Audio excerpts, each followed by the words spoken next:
प्रसूति बाबद खर्च पर लक्षाधिक टंका दाबी कर माँ कोलू छड़ाई नेले छुआ को राउरकेला कोइलनगर में जगन्नाथ नर्सिंग होम देखा मिली एमती अमानवीय घटना। दलाल और नर्सिंग होम डाक्तर चक्रांतर शिकार होती गरीब दंपति नवजातक शिशुपुत्र को अणओडिया दंपति नहीं जाइथिबा अभियोग होइछि। शक्तिनगर चंटाटोलीर सुरेन्द्र प्रधान दिन मजूरी कर परिवार चलांती पत्नी स्मृति रेखा प्रधान गर्भवेदना हेबारु तांको जगन्नाथ हस्पिटाल रे भर्ती करथिले सुरेन्द्र।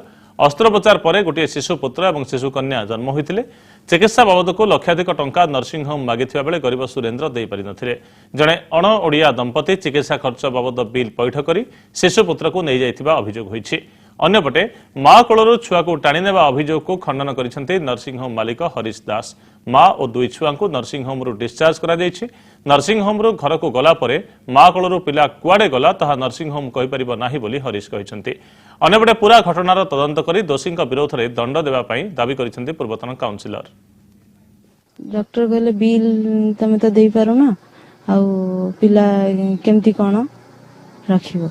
हम कहले हम गरीब लोक आ पैसा कोड दबो भगवान अछंती आ या विचार करियो।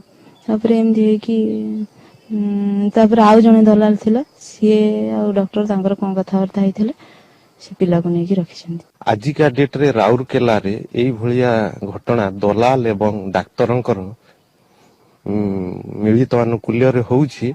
एठी भारी दुखदायक एवं या विरुद्ध रे सरकार दृढ़ कार्यानुष्ठान नियंतु एटा मोर